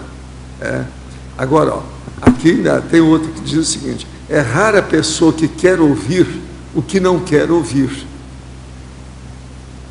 Você está entendendo? A pessoa tem paciência com a situação. Não é fácil. Temos que estudar. Mas o negócio é sério de comunicação. O que eu estava falando é o seguinte, então vou dar um exemplo. Gente brasileira que morou em Buenos Aires e via muito brasileiro ir lá pedir cueca-cuela. Isso é real, acontecia. Cueco de cueca-cuela. Doce de cueco, etc. Mas cueca-cuela era normal o brasileiro falar cueca-cuela. Ela ouvia lá por lá. A pessoa vê que o O pode ser o E, né, e vai jogando. Então tem que... E aquele I também, a pessoa está acostumada a falar iento em espanhol, falar documento, mas não é, aí em espanhol é documento aí no caso, né? Então, agora, os documentos, né? Não precisa. É bom falar devagar, porque cuenca e cueca é muito parecido. Cuenca e cueca são diferentes, tomar cuidado com esse daí, esse... Cuenca del Plata, que é a bacia do prata, esse é uma boa, essa cuenca e cueca. Otto, essa questão do babelismo também é muito comum nas pessoas que moram muito tempo fora, né? E quando voltam e vão falar português, determinadas palavras elas esquecem qual o significado e falam em inglês ou na língua do país que elas estavam, né? E aí vão inserindo palavras para expressar em outra língua. Isso acontece e é o que eu chamo a atenção aqui, Bárbara, na estrangeirismologia, é o terceiro item, é o long shift. Eu chamo a atenção para isso no long shift. O que é o long shift? É isso que você falou. Então, é a pessoa, por exemplo, você encontra isso muito em Miami, lá com o processo do espanhol e do inglês. Então, o pessoal utiliza muito o espanhol já, vamos dizer assim, totalmente contaminado pelo processo do inglês. Então, o verbo suportar em espanhol seria o processo que você fala, não suporto isso, tá muito difícil para mim, né? Mas eles usam como se fosse o verbo to support em inglês, que é apoiar, dar apoio. Então eles usam às vezes o suportar como se fosse isso, às vezes mudaram totalmente o significado. Então eles fizeram uma espécie de empréstimo semântico. Isso é muito comum. Então em inglês eles falam, quando eles vão se divertir, eles falam to have a good time. Então se você traduzir ao pé da letra seria ter um bom tempo. E eles estão usando isso em espanhol lá, tener buen tiempo. Então, em vez de falar divertir-se... Isso aí também é o Spanglish, né? Que eles falam. É o Spanglish que eles falam. É o Spanglish. É o Spang e English. Então, são variações do mesmo tema aí. Otto, na elencologia se pode comentar consciex amparadora tecnicamente babélica? É aquela amparadora, viu, Keiko, ou amparador aí no caso... que aí é uma questão de apresentação, como eles querem se apresentar, né? Que trabalha com multiculturalismo, com universalismo, com o poliglotismo. Então, dependendo dos condicionamentos culturais do assistido, ela pode se comunicar no que fica melhor para ela. Isso dependendo da competência do amparador aí no caso. Então, se é um amparador versátil a esse ponto, ele pode... tanto num processo de transfiguração psicossômica, e no caso, quanto de expressão, de inspiração, usando a matriz cultural do assistido. Tá? Então, aí a questão de babelismo, ou seja, palavra, idioma, é forma, aí fica até pequeno. Então, essa é a base. Foi isso que eu... Otto, como você classificaria a palavra que é fora de contexto? A palavra, teoricamente, está certa, mas está completamente fora de contexto. Por exemplo, um jogo que até o pessoal brinca, que é uma piada. O pessoal bate na porta, né? Eles falam between, em vez de falar né, porque é o mesmo entre. Então, está completamente fora de contexto. Isso não se encaixa no babelismo, né? A pessoa pegou uma palavra e jogou no outro contexto. Não, não seria babelismo, não. Aí só se a pessoa estivesse brincando, assim, duas pessoas que sabem, estão brincando, aí elas já estão fazendo o wordplay, já estão brincando com as palavras. Agora, se é uma pessoa que está aprendendo, ela está fazendo transferências, né? Ela aprendeu um significado com uma determinada forma e joga nos diversos contextos. Agora, esse processo de você aprender e fazendo o que eles chamam de extensão semântica, você está estendendo aquele significado a outros contextos, é normal no processo de aprendizado de idioma. Tanto nosso, adulto, quando aprende um segundo, terceiro idioma, quanto da criança. Então, a criança, quando ela aprende lá, Fabiana, cachorro, aí a mãe fala, uau, uau, uau, uau, aí ela vê, tá, uau, uau. Sim. Então, tudo que tiver 4 patas... vira uau. Vira uau, até o gato vira uau. Então, isso mostra o processo de extensão, que é a mesma ideia por trás disso que você está falando, né? É o mesmo fenômeno. Então, isso é uma super generalização, como eles falam. Tá, beleza. Obrigada.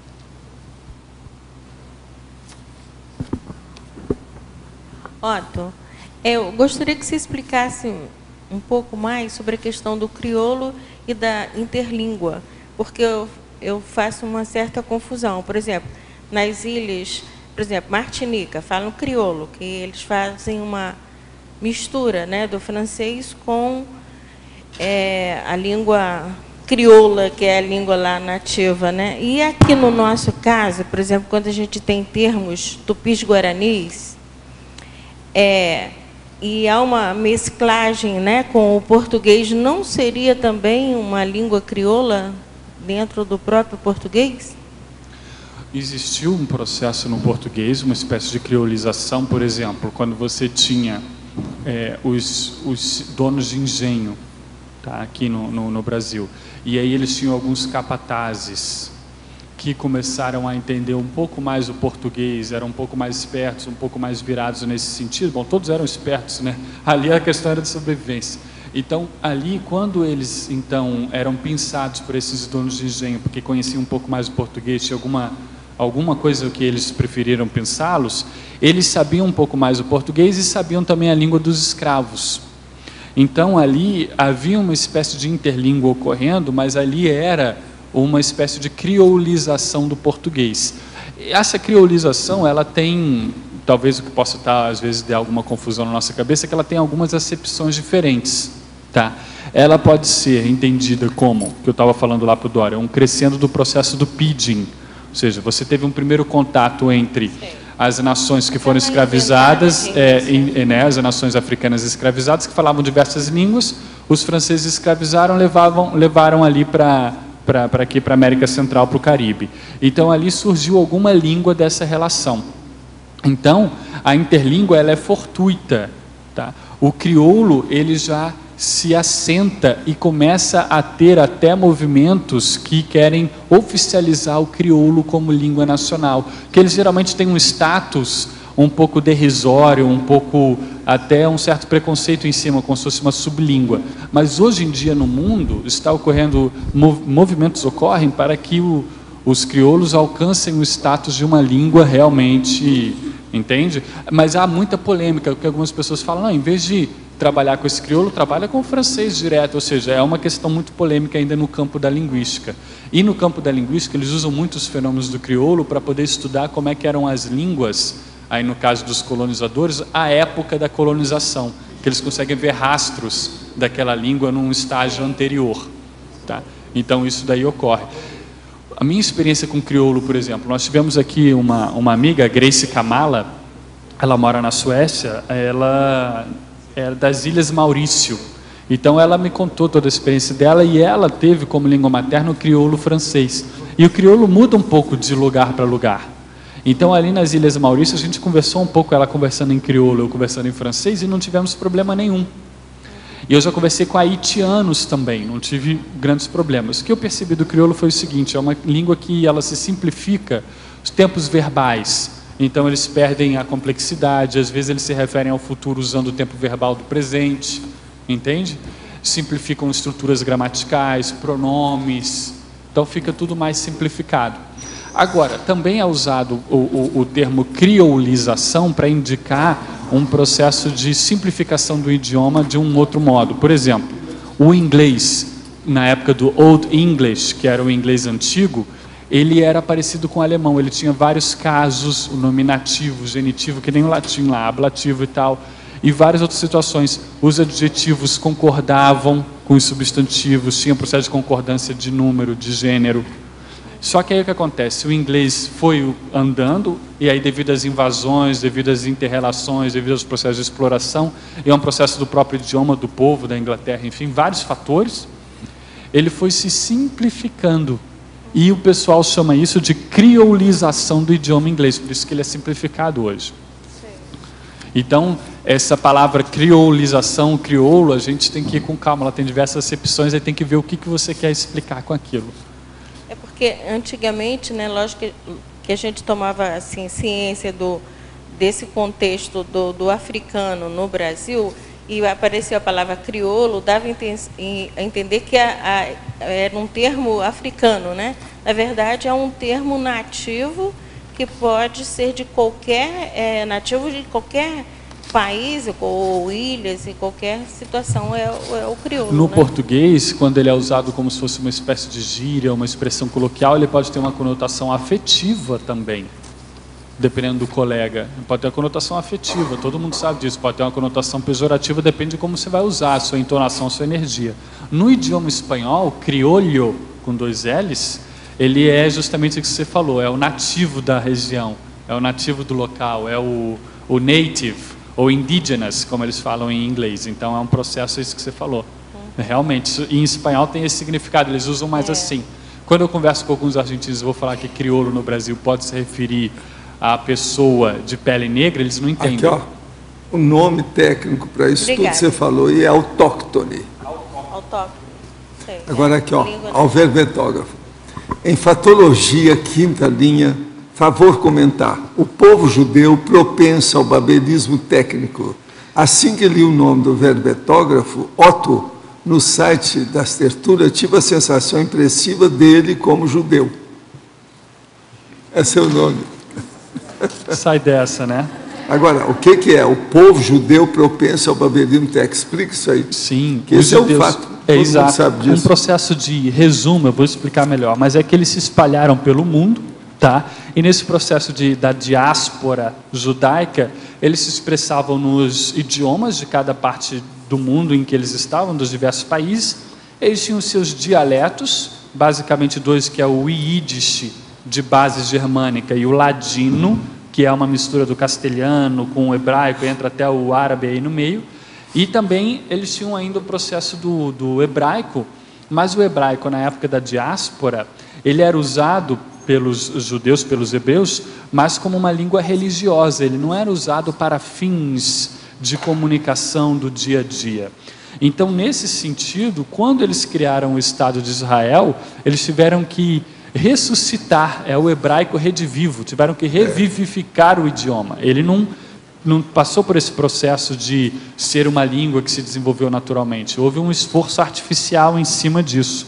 E aí, claro, você então estabeleceu vários sionistas da época que defendiam a criação do Estado de Israel, como o Theodor Herzl, por exemplo. Ele pensava que era o alemão que ia ficar em Israel, não era o hebraico. Alguns deles achavam difícil você reviver o hebraico, mas aí vários movimentos populares nesse sentido prevaleceram. Então o que acontece? Aí você criou o Estado de Israel, várias pessoas, nós temos aqui a Marise, a esposa do Laurentino, fala desse processo. Então em Israel você tem também... Ela está ali, né? Vocês podiam falar um pouco. Hoje mesmo. Então, ali, ó. Aí você tem o inglês, né, que também é oficial lá em Israel, correto? E você, o árabe e as línguas do povo, que teve um processo de volta, né? A diáspora, e teve o reagrupamento, então as várias línguas ali. Agora, existe também alguma coisa disso na Suíça, né?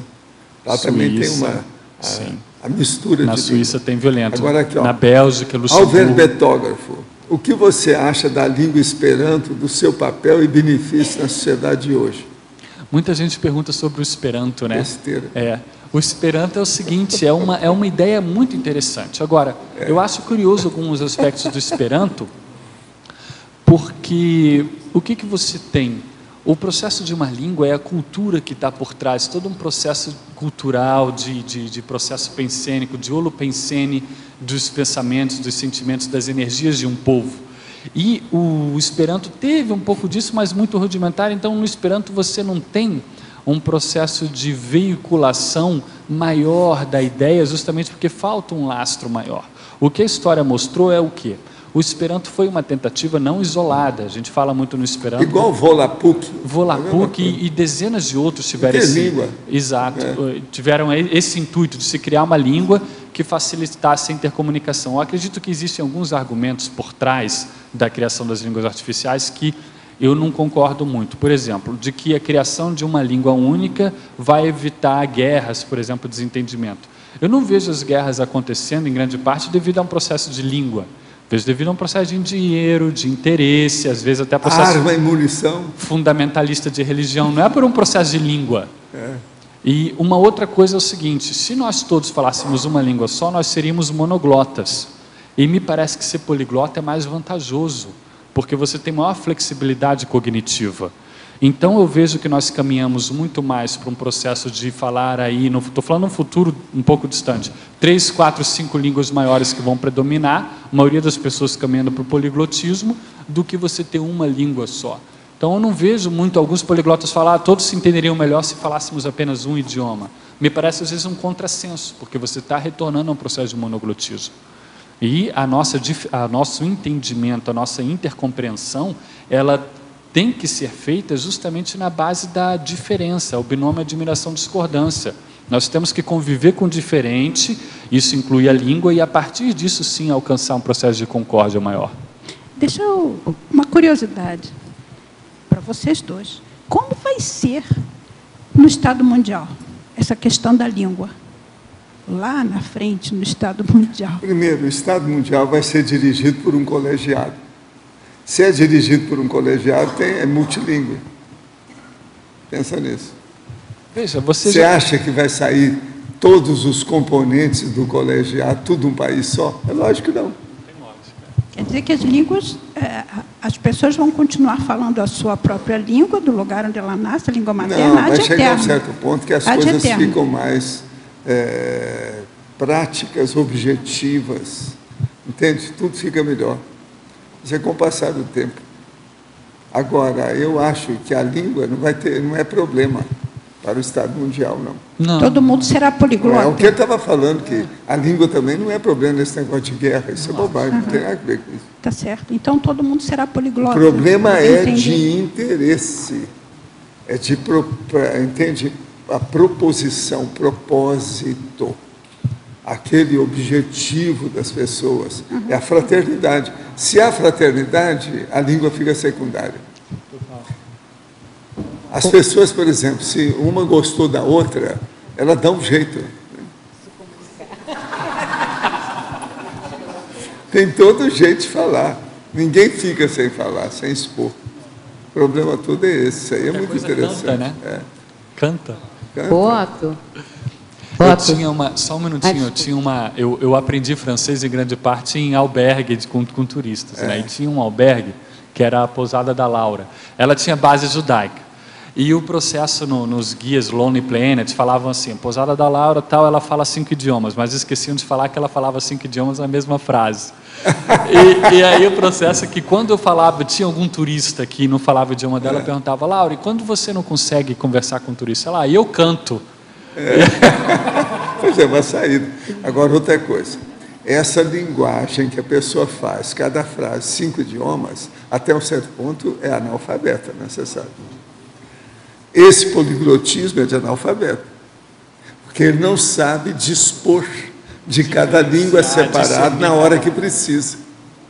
Isso aí é analfabetismo, no caso coloquial. É o coloquialismo analfabeto. Esse ainda não é o babelismo técnico que a gente fala. Não. Isso aí é que nós temos que pensar. A coisa mais séria, eu acho, nesse assunto é isso. Exato. Entende? Agora, você convivendo com a pessoa que fala vários idiomas, você acostuma com aquilo. Se você não tiver cuidado, você começa a falar daquele jeito. É preciso ter cuidado, porque ela vicia você, aquilo contamina. Você sabe que isso é inevitável. Uma pessoa, por exemplo, ela está aqui, e ela já está aqui há alguns anos. Ela sai, então, volta para a terra dela. A terra dela é no Rio Grande do Sul. Ela vem falando tu não sei o quê, e tu não sei isso. Durante a temporada, ela desgoverna. Se ela tiver mais idade, é pior ainda, porque com a idade fixa mais os processos. Por favor.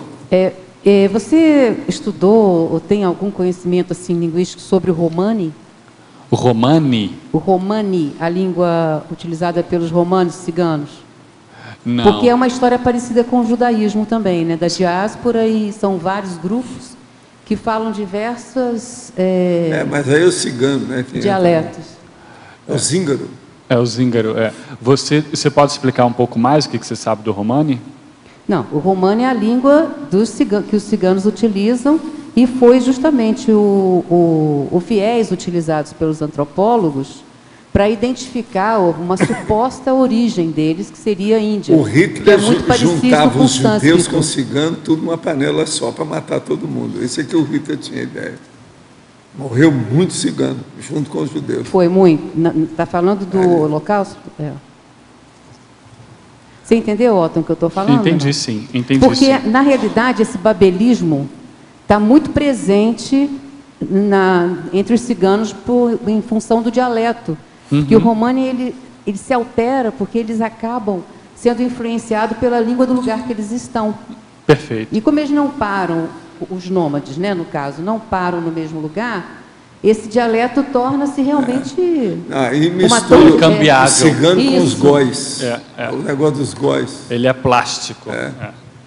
Nesse sentido que eu vejo muita relação com o seu tema. Bacana, está anotado aqui, Romani. Eu vou dar uma olhada depois, com calma. Romani. Conheci o Romanche, que é o processo lá da Suíça, que é uma irmã do português, que é neolatina, né? Mas falado em alguns vales, algumas montanhas, tem o Romanche, que é o 4º idioma lá nativo da Suíça, mas o Romani está anotado aqui. Obrigado pela... porque, na realidade, o nome ciganos foi oriundo dos europeus. Eles aqui identificaram aquele povo como ciganos, mas eles se auto-intitulam romanes e falam a língua romane. Mas todos os ciganos falam assim, romani? Não, cada cigano tem um processo, porque... Todos eles há um predomínio. Há um predomínio. E outra coisa, tem os góis. Precisa você estudar também o que é goi. Góis? Goi é você. É? Otto. Alguns já falam goi, mas o negócio é goi. G-O-I? G-O-I-Y, às vezes é I, depende. Vou estudar isso tudo, vou estudar. Oi, Otto, aqui no ar atrás de ti aqui.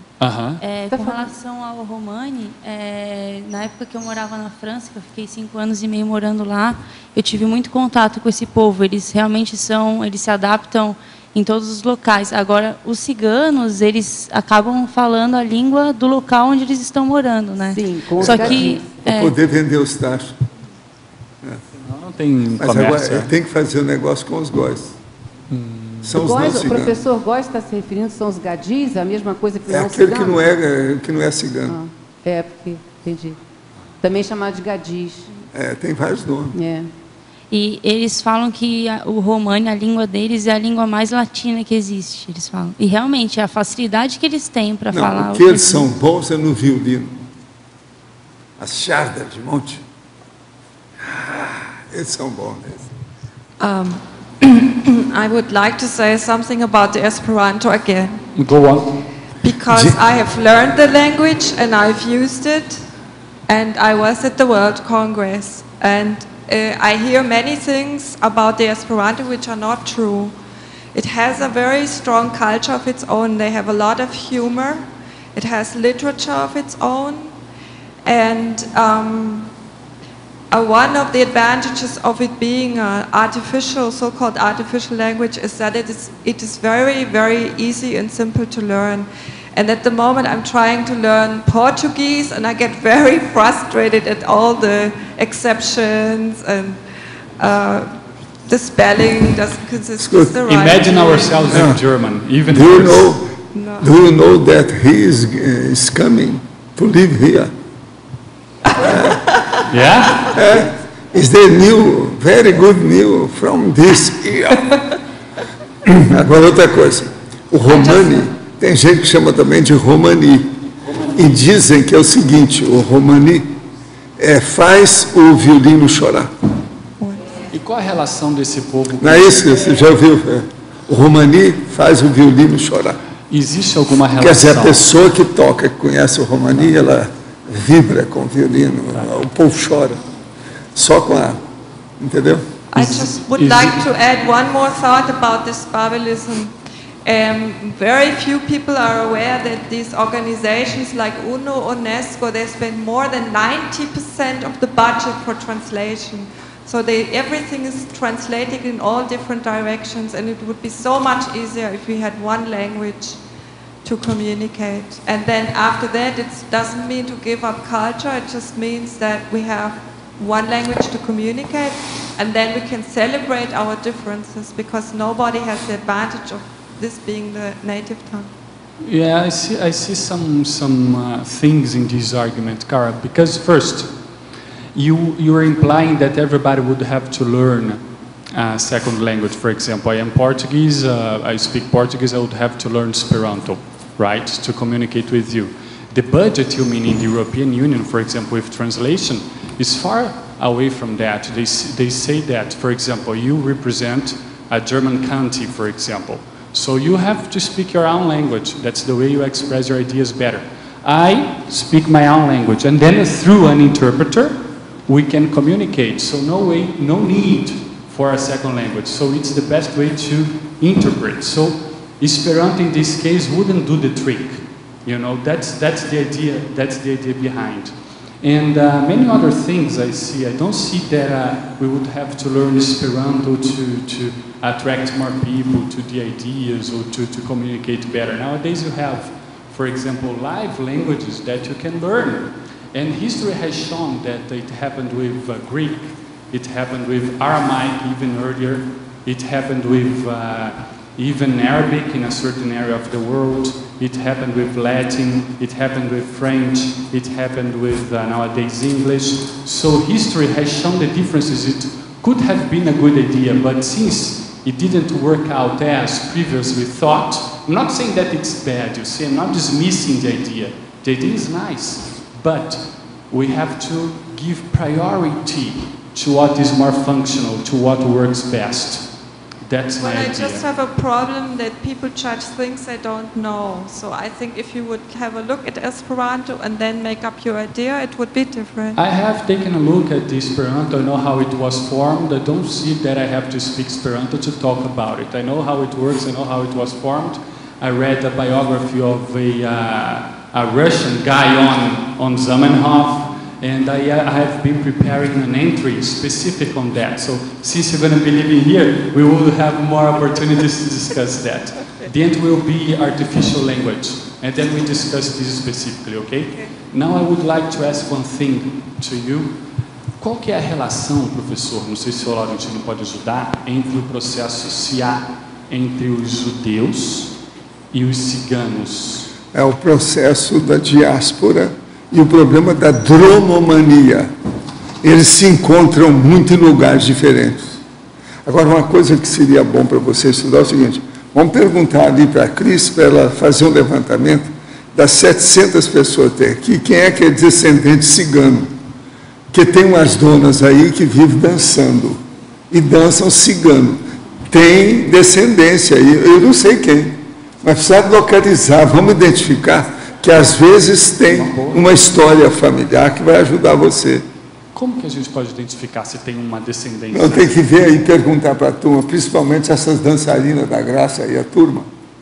Tem gente, porque a dança cigana é fora de série. Agora, tem gente que deve ser descendente.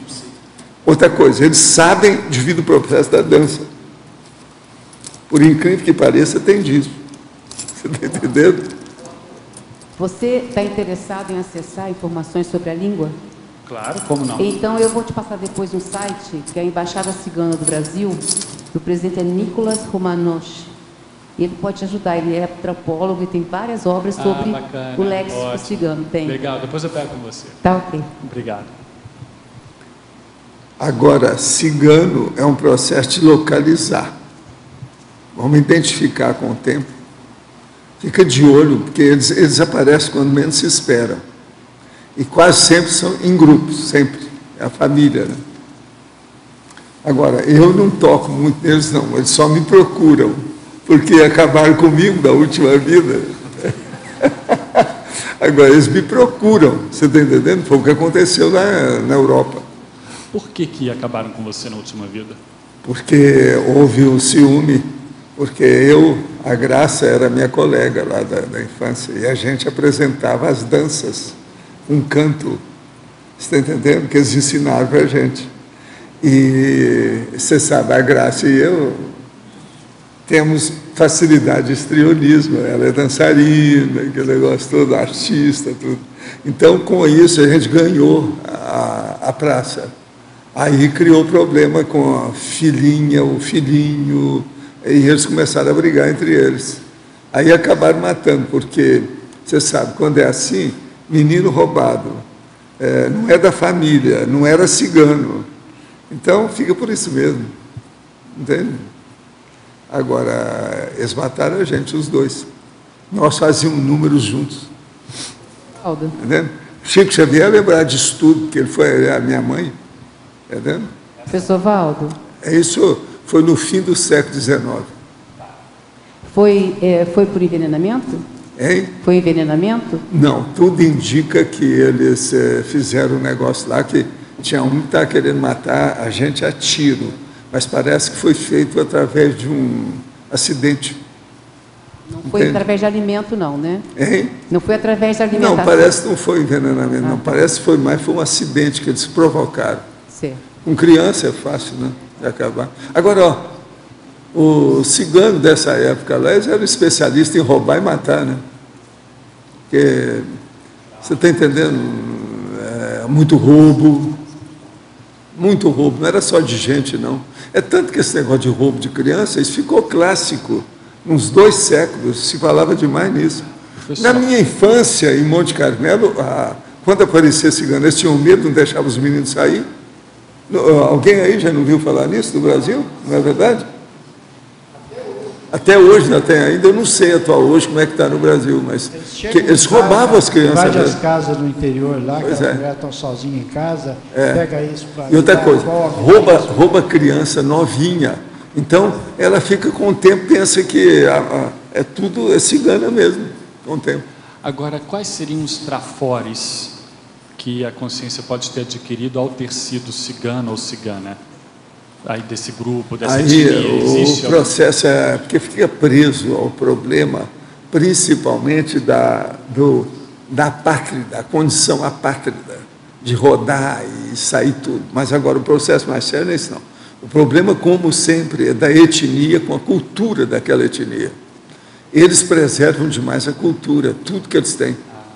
Então, entre eles é uma coisa, igualzinho judeu, se defendem muito. Então, isso aí é sério. Entende? Agora, eles se baseiam mais na questão da arte, né? Processo de música, dança, as apresentações, esse negócio todo. Hoje isso já está diferente. Agora, por exemplo, quando eu fui encontrar com um homem lá em Lisboa, depois que eu conversei tudo e vi o negócio todo, é que eles me falaram quem ele era.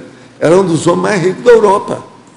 E era os dobrões dele, de coisa de ouro, os negócios tudo junto dele. E ele trouxe com a família, cada um mais granfino que o outro, para falar comigo. Agora, conheciam tudo a meu respeito. Então, a primeira coisa, igual os judeus, eles devem ter o kines, aquele negócio a inteligência. Eles devem ter. Eles sabiam tudo a meu respeito. Entendeu? Quando chegaram lá. Tudo. Tinha a minha ficha. Eu tive quase pedindo para ele a minha ficha para saber quem eu sou, porque o negócio não tinha mais dado que aquilo que eu conheço de mim. Agora, depois eles me falaram, a turma lá de Lisboa me falou, esse é um dos homens mais ricos que tem em Portugal, um dos mais ricos da Europa. Em matéria de cigano, parece que ele é o chefão do cigano todo. Foi esse que foi atrás de mim. E levou a mulher dele e os parentes para eu ver no Porto. O problema dele era uma pessoa que estava para morrer no Porto. E eu consegui atender a todos eles com calma, tudo que eles queriam. Fui ao Porto depois, examinei. Agora, outra coisa, no Porto, naquela ocasião, eles tinham uma espécie assim de bairro que era só de cigano. Então, a hora que nós chegamos, tinha assim 200 carros de cigano, tudo que eu estava lá, só deles. E outra coisa, para me levar lá no local, foi uma carreata. E eu estava com um psicólogo que tinha um Fusquinha. E eles com aquele Cadillac enorme, Oldsmobile, aquela loucura. Aí o meu amigo lá, né, o psicólogo, falou assim, pela primeira vez nós estamos sendo turbinados, esse meu grande Fusquinha está sendo levado por esses Cadillacs aí. Eles levaram para defender a gente, para ir lá para o bairro deles. Agora eu cheguei lá, aquela multidão, para ver o caso lá do rapaz. Eles são muito assim, unidos dentro daquilo do processo da família. Isso aí é impressionante. Agora, foi bom, porque depois eu tive que atender, quando eu voltei para o hotel, tive que atender, porque mandaram mais família para eu ver, os negócios todos. Agora, eles já tinham orientação a meu respeito por causa do cigano do Brasil. Eu atendi muito cigano na Bahia uma vez, na inauguração lá de uma feira esotérica, grandona, que tinha um rapaz que era o principal sensitivo, estava assediado. Então eu fui trabalhar para tirar o assédio dele, para ele poder atender os outros. Agora o rapaz era brilhante em matéria de sensibilidade, sabia tudo. Tinha o processo de clarividência, chegava a pessoa e só olhava para ela, assim, começava a falar, assim, sem parar. Agora o rapaz tinha menos de 18 anos, eu tinha 16 para 17 anos, mas foi um custo para tirar. Outra coisa, o que estava contra ele também era cigano. Esse fisicamente tinha sido cigano. Entende? O assediador. Coisa entre eles mesmo, coisa séria. Agora, para mim, foi esse povo que informou os caras da Europa a meu respeito. Por isso que eles chegaram lá sabendo tudo a meu respeito. Eles têm é o que eu estou falando, uma inteligência, sabe? Secreta, e o SNI deles é violento, muito forte. Esse parapsiquismo, até um certo ponto... Não, e eles sabiam. Outra coisa, me conheciam por causa do negócio da Bahia. Eles são livres. Porque eles chegaram para mim e falaram assim, nós já tentamos tudo.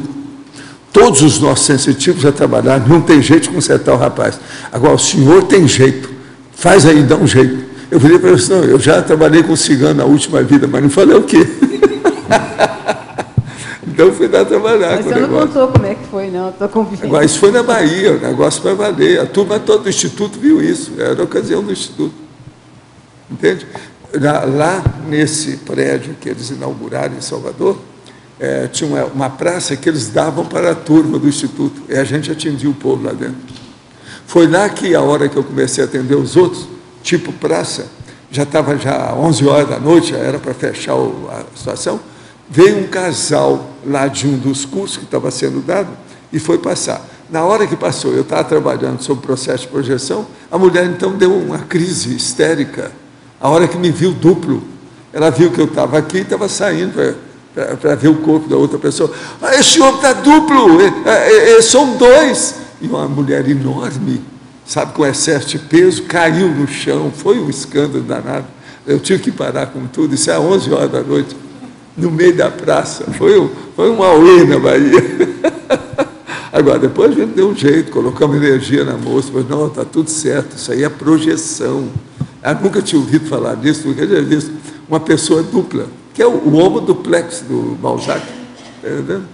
Me viu, porque eu saía e falei assim, não, olha, veja agora a energia. Então eu ia lá e mexia no povo. Eu já estava assim, estava dando já uns 40 minutos quando ela passou. Ela passou e olhou, quer dizer, sai dessa. Foi um escândalo, chamou atenção lá no negócio. Também tem um programa que passa no National Geographic, que é Vida de Cigano, que é tipo um reality show de cigano, de um grupo, de uma família de ciganos, e aí mostra mais ou menos como essa parte, é lá de Nova York, como essa parte cultural mesmo dos ciganos. Uhum. É bem interessante. Bacana, obrigado. Otto. Sim? Fatologia. O perigo dos parônimos interlingües. O que seria bem isso? Isso aqui, Marconi, é o seguinte: o parônimo, tá, é a palavra que são muito parecidas, tá, mas elas têm uma diferença na grafia leve e na pronúncia. Por exemplo, a palavra deferir e também a palavra diferir. Então, diferir é o que difere, é o que se diferencia. E deferir é você deliberar, é você despachar alguma coisa, algum documento, dar uma canetada. Tá? Então, esses são os parônimos. Agora, quando eu falo dos parônimos interlingües, Marconi, assim como o que vem um pouquinho antes do que você perguntou, as homofonias interlingües, homofonia, homo é igual, fonia é som. Palavras que têm o mesmo som. Você tem que tomar muito cuidado, eu coloquei esses dois aqui para poder fazer uma alusão indireta, alusão já é indireta, né? Para fazer uma alusão ao processo dos falsos cognatos. O que é o falso cognato? Vamos lá. Aqui dentro da homofonia, você tem embaraçado. Embaraçado, esse é clássico, né? Embaraçado em português significa envergonhado, né? Embaraçado, que no caso em espanhol, embaraçada, é grávida. Então, às vezes, já vi alguns colegas falar, fiquei embaraçado, se ele fala isso lá na Argentina e tal, o pessoal vai rir dele e tal. Então, tem um processo aí de falso cognato, para você ficar atento às palavras que parecem, mas não é. Parece a mesma coisa, mas não é. E você tem algumas, em inglês você tem várias. Por exemplo, em inglês o pessoal fala terrific, parece terrífico, né? O terrível, mas não, é uma coisa legal. É meio gíria, tipo assim, arrasante, arrasador, então uma coisa assim. Em inglês tem várias nesse sentido, então só para a gente ficar atento aos falsos cognatos aí. Não, e é preciso abrir o olho mesmo nesse processo de pronúncia. Por exemplo, se o termo é um processo notório, quer dizer otório, não é otário. Notório, eu ia tudo falar. É processo de Otto. Eu ia falar e não quis falar. Você sabe que notório em inglês, quando eles falam notorious, é pejorativo. É outra coisa, negativo, por isso que eu estou falando. Não, e depois tem o otário, ainda tem isso aí que é perto. When we were talking about the gypsies, the Gitane, I remembered that as children we made up our own languages so that others wouldn't understand us. And so I think the languages is what unites us, but it also divides us. And I'm so happy We also have languages without words, like with gestures and with energies and looking in the eyes, and it's almost universal. There are some cultural differences, but it's very good we have those languages too. Escuta, nós esperamos, esse foi o 17º, nós precisamos de mais 170 verbetes da sua parte, tá certo? 10 vezes mais isso. Os nossos comerciais, por favor. Obrigado. Hoje tivemos 40 assinaturas no livro de presença, 27 perguntas presenciais e 16 online. Os recados são do Paulo sobre imersão mental somática, o Marcone sobre sinalética parapsíquica e a Nazaré sobre o acoplamentário. Agora com vocês o Fernando sobre o programa Amigos.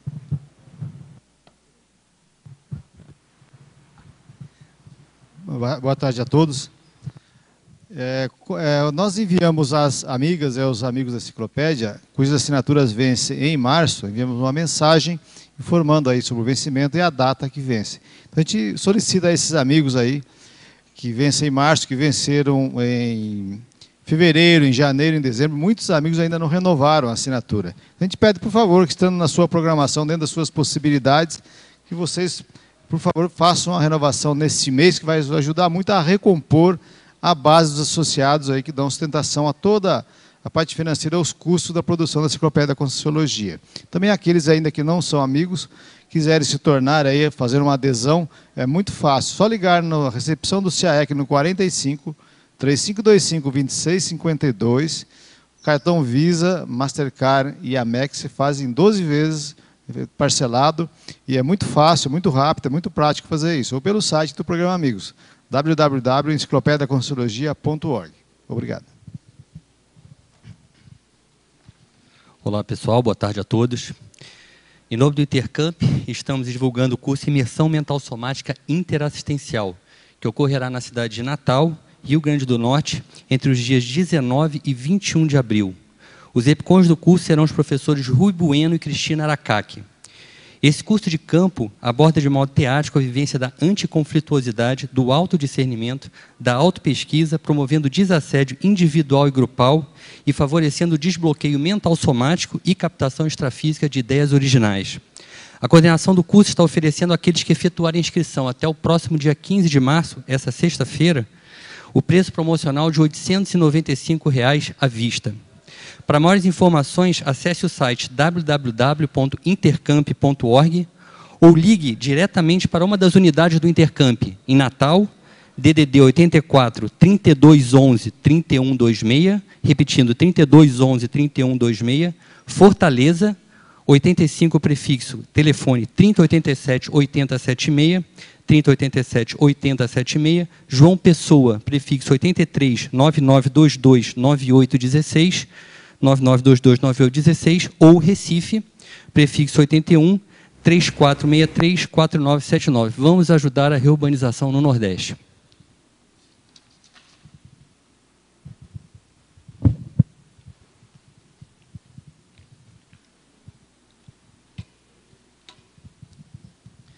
Boa tarde a todos.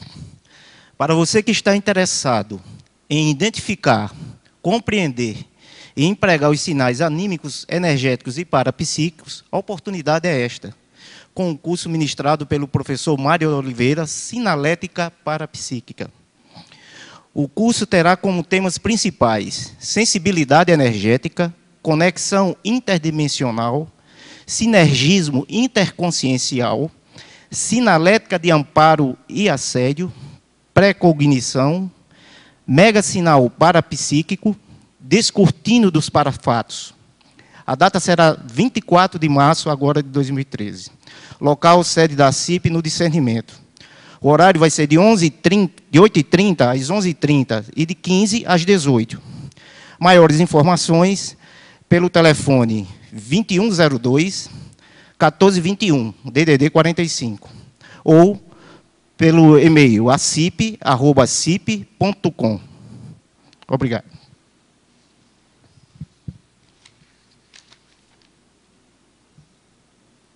Boa tarde a todos. O CIAEC convida você para o Acoplamentário, que nesta edição, deste final de semana, de 15 a 17 de março, ocorre com a temática Maturidade Parapsíquica. Os epicons desse curso serão Adriana Lopes, Moacir Gonçalves e Amin Lascani. Para o desenvolvimento do parapsíquico e dos atributos conscienciais, o Acoplamentário é um laboratório tecnicamente preparado com essa finalidade. Neste sentido, visto que o parapsiquismo exige investimento e vários treinos e tentativas nesse laboratório, o CIAEC preparou um pacote com uma série de promoções que o voluntário aluno pode procurar na recepção e realizar não só um complementário, mas mais de um laboratório. Então, aguardamos você, a sua ligação na recepção do CIAEC. Muito obrigado, ou então na página do CIAEC. Muito obrigado, boa tarde. Para amanhã teremos o verbete Acolhimento Hospitalar. A especialidade é Interassistenciologia, de autoria da professora Gisele Salles. Obrigado pela sua presença e até amanhã.